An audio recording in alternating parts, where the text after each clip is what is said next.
नमस्कार मित्रों। आज चिंतन में गायत्री मंत्र।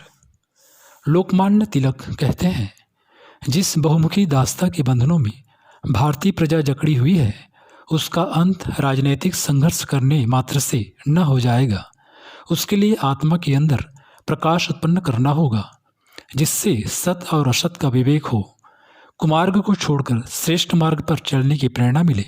गायत्री मंत्र में यही भावना विद्यमान है।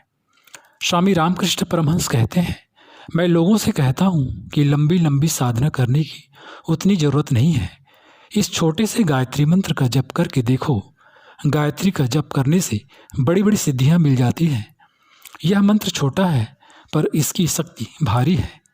यजुर्वेद में कहा गया है, 4 सींग वाला, 3 पैर वाला, 2 सिर वाला, 7 हाथों वाला, 3 जगह बंधा हुआ यह गायत्री महामंत्र रूपी वृषभ जब दहाड़ता है, तब महान देव बन जाता है और अपने विवेक का सेवक का कल्याण करता है। भाव यह कि 4 वेद 4 सिंह है, 8 अक्षरों के 3 अक्षरण अर्थात 3 पैर, ज्ञान और विज्ञान 2 सिर, 7 विभूति देने वाली 7 विराहितियाँ 7 हाथ है। ज्ञान कर्म उपासना से 3 जगह बंधा हुआ यह महामंत्र रूपी बैल दहाड़ता है, उच्चारण करता है तो वह देवत्व भरी परिस्थितियाँ उत्पन्न हो जाती है और सानिध्य में रहने वाला व्यक्ति सब कुछ पा लेता है। गीता में कहा गया है, गायत्री वेदों की जननी है, गायत्री पापों का नाश करने वाली है। गायत्री से बड़ा और कोई पवित्र मंत्र स्वर्ग अथवा पृथ्वी पर नहीं। गायत्री के समान मंत्र चारों वेदों में नहीं है। संपूर्ण वेद, यज्ञ, ज्ञान, दान, तप गायत्री की एक कला के समान भी नहीं है, ऐसा मुनि लोग कहते हैं। इस मार्ग पर कदम बढ़ाने वाले का पथ अवरुद्ध नहीं होता, उल्टा परिणाम भी नहीं निकलता। थोड़ा सा प्रयत्न करने पर भी भय से त्राण मिलता है। जो इस पवित्र सर्वगुण संपन्न गायत्री तत्व को जानता है, उसकी इस लोक में अवनति होती नहीं। व्यास कहते हैं कि जिस प्रकार पुष्पों का सार मधु, दूध का सार घृत, रसों का सार दूध है, उसी प्रकार समस्त वेदों का सार गायत्री मंत्र है। सर मैग्नियर विलियम कहते हैं, ईसाई धर्म ईसा के बिना कुछ नहीं, मुस्लिम धर्म हजरत मोहम्मद के बिना कुछ नहीं, बुद्ध धर्म महात्मा बुद्ध के बिना कुछ नहीं। यही पुरुष इन धर्मों के ध्येय अथवा प्राण पुरुष हैं।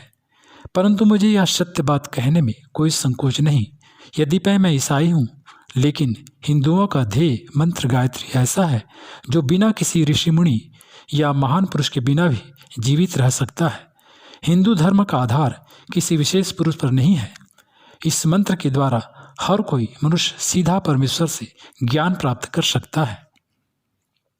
सूर्योपनिषद में कहते हैं कि गायत्री मंत्र का आराधन समस्त वेदों का सारभूत है। ब्रह्मादि देवता भी संध्या काल में गायत्री का ध्यान करते हैं और जप करते हैं। जो सविता देव हमारी बुद्धियों को धर्मादि में लगाता है, उस सविता देव को जो प्रार्थनी भर्ग रूप तेज है, उसकी हम उपासना करते हैं। कोई मुझे तप शक्ति कहते हैं, कोई जड़, कोई ज्ञान कहते हैं, कोई माया, कोई प्रकृति। मैं ही परम प्रेमास्पद तथा आनंद रूपा हूँ। हे सूर्य भगवान, आप ही ज्ञान चित्त वाले पुरुषों के लिए निष्ठा स्वरूप तथा सर्वभूतों के कारण स्वरूप हैं। आप ही सूर्य रूपी प्रकाश आत्मरूपी भास्कर हैं। आप दिनकर को नमस्कार हैं। सूर्य से ही सब प्राण उत्पन्न होते हैं, उसी से इनका पालन होता है और उसी में लय हो जाते हैं। जो सूर्य है सो ही मैं हूँ, वही मैं गायत्री हूँ। हे सूर्य के समान रूप वाली, हे सूर्य सावित्री, हे अमले, आप ब्रह्म विद्या हैं, आप महाविद्या हैं तथा वेदों की माता हैं। आपके लिए मेरा प्रणाम समर्पित किया जाता है। जब भी एक प्रकार की प्रतीक उपासना ही है। जब के लिए जो नाम अथवा मंत्र लिया जाता है, उसको ही देवता की सूक्ष्म मूर्ति माना जाता है। इसीलिए उसमें भी ब्रह्म दृष्टि रखकर जप करना चाहिए। जप करते करते यदि शरीर में कंप, रोमांच आदि होने लगे तो समझना चाहिए कि मंत्र चेतन हो गया। मंत्र अत्यंत छोटा है, किंतु उसकी शक्ति महान होती है। स्वयं ब्रह्मा जी, विष्णु भगवान तथा शिव भी उसके वशीभूत हैं। जैसे कि सर्वशक्तिशाली गजराज भी अंकुश के वश में रहता है। संसार में यज्ञ, दान और तप ये तीन ही ऐसे कर्म हैं जिनके करने से मनुष्य पवित्र हो जाता है, इसलिए इन्हें कभी न छोड़ना चाहिए। इस सावित्री देवी की जो स्त्री पुरुष गृहस्थ धर्म पालन करते हुए उपासना करते हैं, वे श्रेष्ठ संतान उत्पन्न करते हैं, उनकी बार बार मृत्यु नहीं होती।